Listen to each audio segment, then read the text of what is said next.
l'intimité de l'histoire. Et aujourd'hui, Clémentine, vous revenez sur le destin pas forcément souriant d'une sœur qui avait pourtant du sourire dans son nom, Sœur Sourire, évidemment. Dominique, Nique s'en allait tout simplement, routier, pauvre et chantant. En tout chemin, en tout lieu, il ne parle que du bon Dieu, il ne parle que... Bon, alors il parle que du bon Dieu, il parle pas que du bon Dieu, parce que ce qu'on sait pas, alors on connaît tous le refrain naturellement, hein, mais c'est une chanson historique. Hein, et le premier refrain nous dit, voilà, à l'époque où Jean sans Terre combattit les Albigeois. Donc Dominique Nique, en fait le Dominique en question c'est Dominique de Guzman, fondateur de l'ordre des frères prêcheurs, également appelé des Dominicains, exactement Stéphane, qui a sinon participé activement, mais du moins suivi les croisés contre les Albigeois. C'était un des grands organisateurs d'une des dernières grandes joutes théologiques, si vous voulez. On pensait encore qu'on allait pouvoir faire ramener à la raison les Vaudois, les Cathares, etc. Ça n'a pas marché du tout, puis ça a été l'Inquisition quand même. Donc là, c'est quand même assez surprenant d'entendre cette jolie petite voix claire et haut perché, Dominique, Nique. Ben non, Dominique, Nique, il suivait les croisés pour châtier les Cathares. Mais pourquoi est-ce qu'elle chante ça, la sœur Sourire ?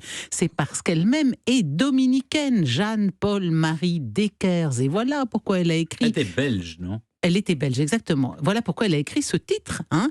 Elle a cette jolie voix claire, c'est vrai, qui plaît beaucoup à ses sœurs. Et donc, son ordre accepte qu'elle enregistre ce titre, mais sous un pseudo, et à condition que tous les bénéfices des ventes aillent à son ordre.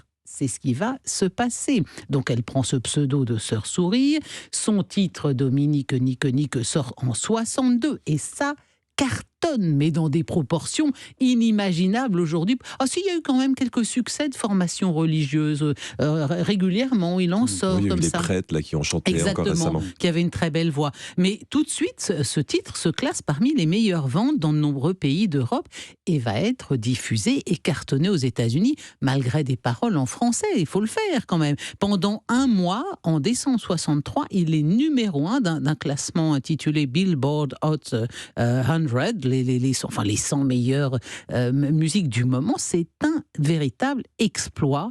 Et en 1964, cette chanson a 4 nominations pour les Grammy Awards et va remporter celui de la meilleure performance religieuse.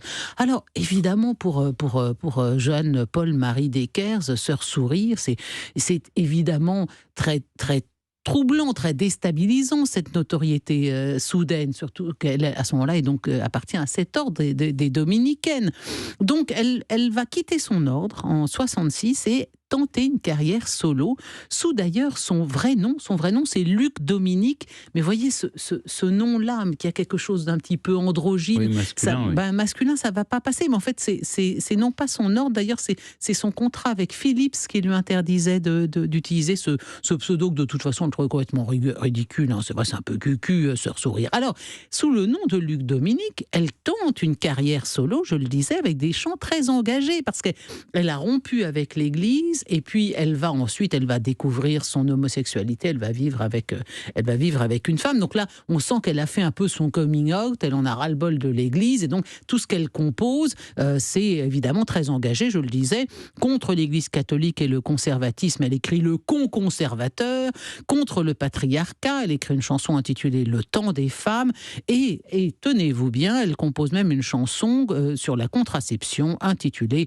La pilule d'or. Bon, alors c'était quand même une bonne sœur particulière. Mais la mayonnaise ne va jamais prendre, même quand elle va être autorisée à reprendre son nom de Sœur Sourire. Alors tout ça, bon, c'est un peu triste cette histoire, si vous voulez. La seule vraie source de lumière dans ce tableau plutôt sombre, c'est qu'elle a rencontré l'amour en la personne d'Annie Péché. Et toutes les deux vont se consacrer. Péché, vraiment ? Elle s'appelle Péché. Oui, c'est beau, hein, oui, bien sûr. Ah ben, elle a connu le péché. Elle a connu tout à fait le péché biblique, le péché diabolique. Et toutes les deux vont se consacrer ensemble aux enfants autistes. Mais il va se passer un drame fiscal, comme parfois notre administration on va lui demander des droits exactement. Alors qu'elle n'a rien touché. Elle n'avait rien touché et l'administration fiscale lui réclame sommes, toutes les sommes dues sur ces sommes qu'avait touché son qu'ils aillent ordre. voir les dominicaines. Alors les dominicaines ont accepté, elles lui ont redonné une partie, mais c'est sa maison de Dix qui n'a jamais voulu. Bon, alors les malheureuses, toutes les deux ont sombré inexorablement dans la dépression. Elles ont fini par mettre fin à leur jour en 1985. C'est terrible parce que c'est vraiment très triste. Et puis ça fait penser à l'une des chansons qu'elle avait composées quand elle avait quitté les ordres. Sa première chanson, c'était « Elle est morte, sœur sourire, elle est morte, il était temps. J'ai vu voler son âme à travers les nuages sur un tapis volant. » Ben oui, alors elle est partie sur son tapis volant. Mais enfin, pour terminer sur une note plus joyeuse, j'évoquerai la journée mondiale du sourire qui, depuis 1999, a lieu tous les ans le premier vendredi d'octobre. Et vous savez qui a eu l'idée de ce World Smile Day?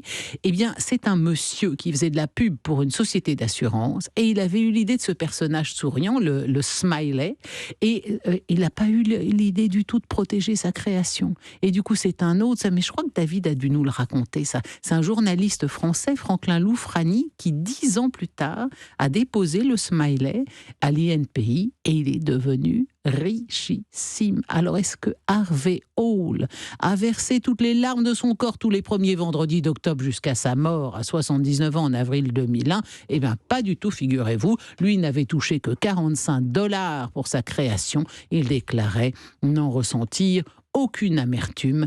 Il est vrai quand même que pour avoir créé le smiley, ce drôle de petit bonhomme jaune, solaire et souriant, fallait avoir une bonne nature. C'était sans doute son cas.